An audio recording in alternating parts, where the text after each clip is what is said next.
If that supply of money can be created for the purpose of saving the banks and building up their reserve, give it to the people who can deposit it in the banks.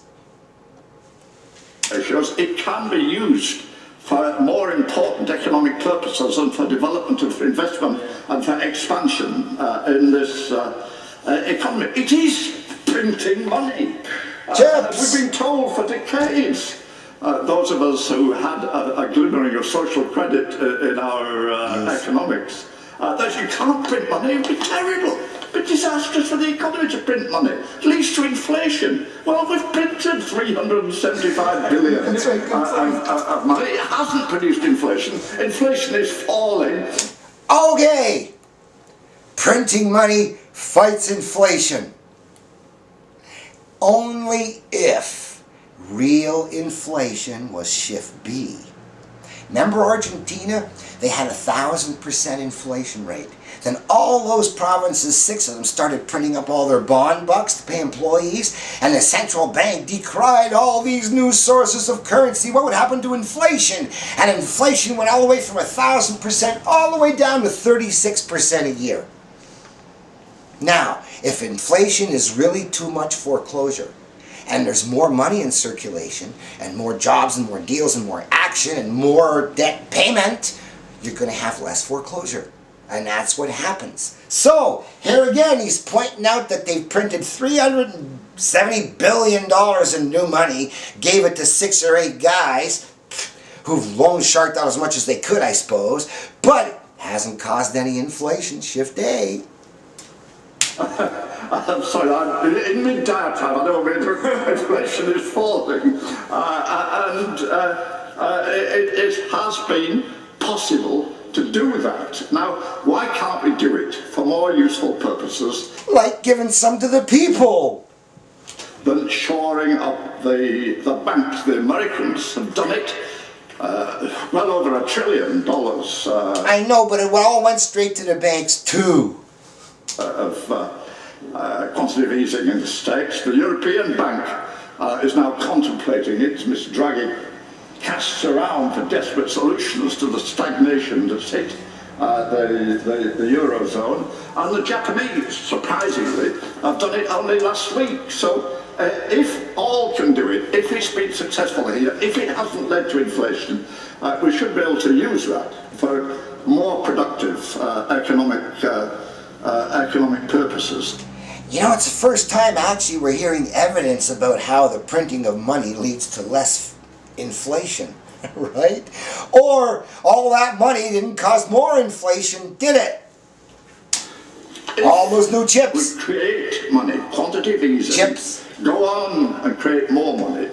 Channel it through a national investment bank into productive investment. Yeah. Into contracts for house building, new town generation, infrastructure, massive infrastructure work. Then we can stimulate the economy, stimulate growth and achieve useful purposes which we haven't been able to achieve. Here's a solution to a lot of the problems that's bedeviled the Labour Party. How do we get investment without private financial initiative and the heavy burden that imposes on the health service, on schools, on all kinds of activities? Well, get it?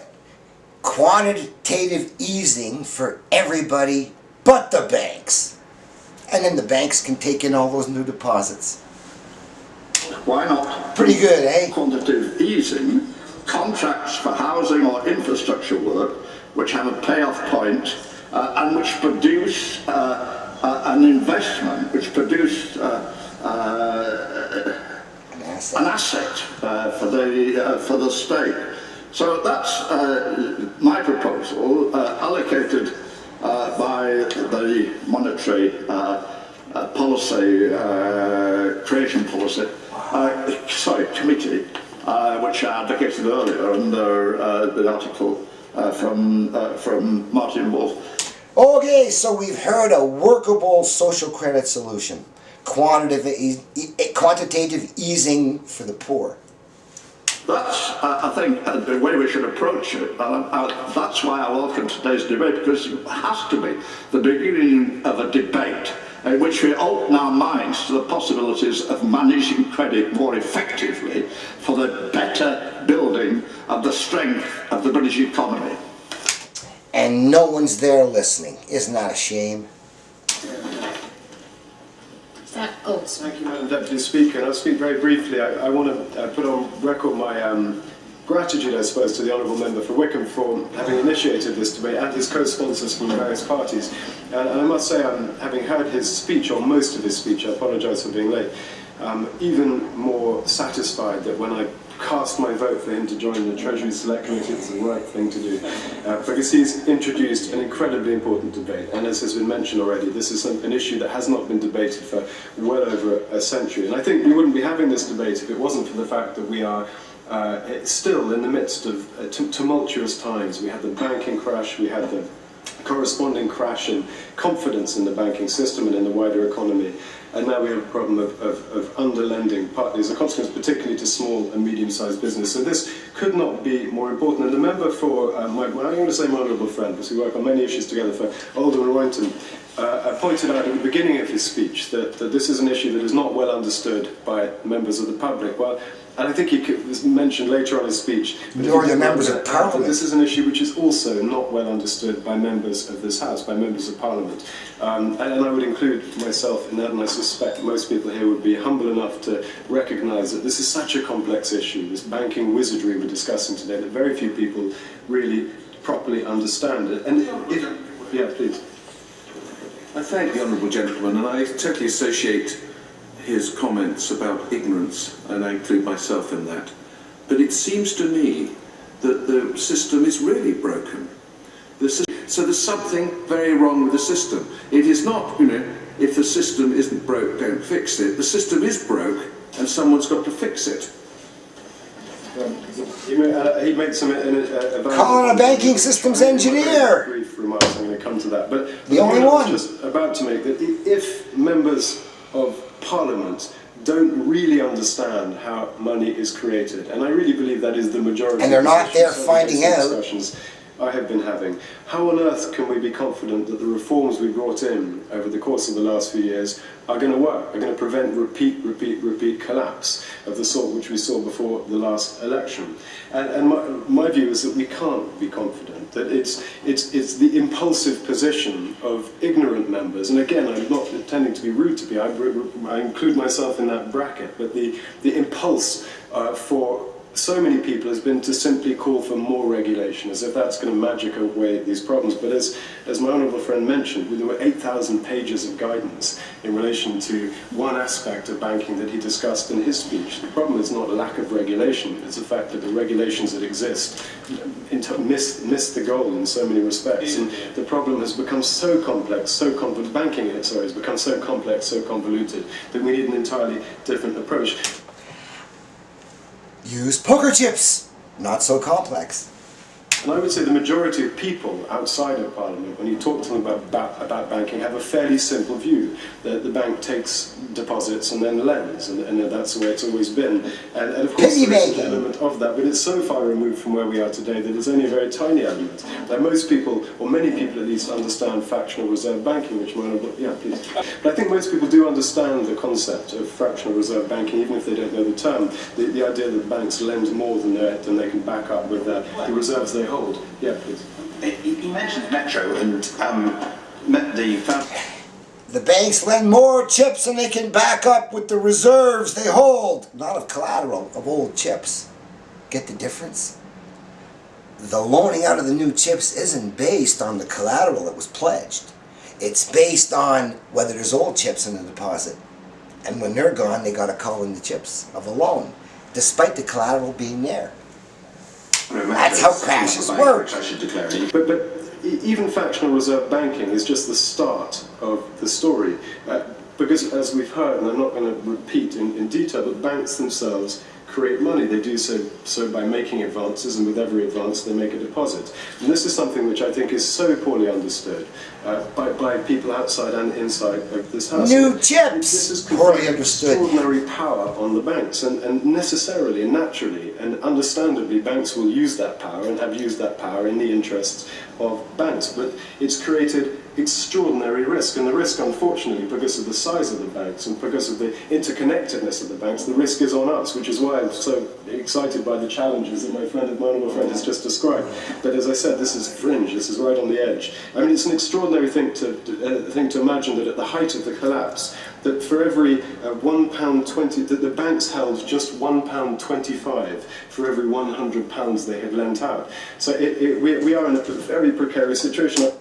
Wow, they only had £1 in reserve safety deposit for every £100 in chips they lent out. Oh, they make up a rule that way. You can lend out more chips overall than the reserve.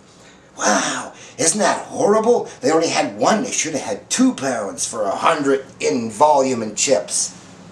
I remember when I was very, very much younger, and I was listening to a discussion and not understanding most of it between my father and various people who were asking his advice. And he was a man who had a pretty good track record in terms of anticipating turbulence in the world's economy. And he was asked, when is the next crash going to happen? He said, the last person you ask is an economist or a businessman. You need to ask a psychiatrist. If he's talking about Edward Goldsmith, I believe Pauline met him on a UK tour, and he and someone else did an article on Let's, which I have posted at my website. So go look for the Goldsmith article in case it's his dad. Because so much of it is around confidence, and I think the point The guy who had a climate magazine, that Goldsmith. was proven just a few years ago. Or a So the banking system and the wider economy have become extraordinarily unhinged, detached from reality. And I think in a debate at another time, I'd like to elaborate on this extraordinary situation where it is possible to imagine economic growth even as the last of the world's great ecosystems, the last of the great forests, come down. The economy is no longer linked to the reality of the natural world, which is the world on which all goods eventually derive. But I think that is probably a debate for another time, and I'm not going to dwell on that.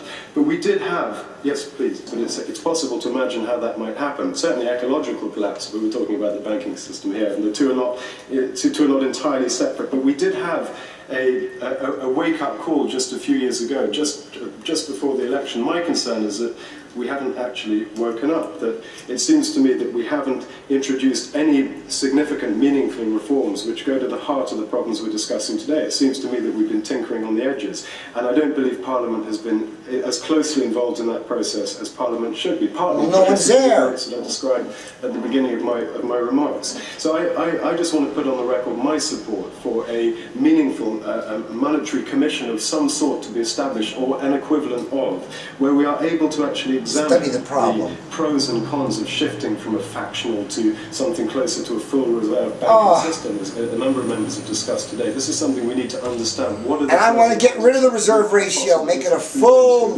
let's. Got nothing to do with the safety deposit section. And I think we need to look at quantitative easing. It's been accepted, I think, by everyone on all sides of the House that quantitative easing is not objective. There are those who believe it's a good and those who believe it's a bad, but no one believes it's objective. And if there is a majority view that quantitative easing is necessary, then we need to ask the question, why not use those funds, inject those funds into the real economy, into housing, into energy projects and so on.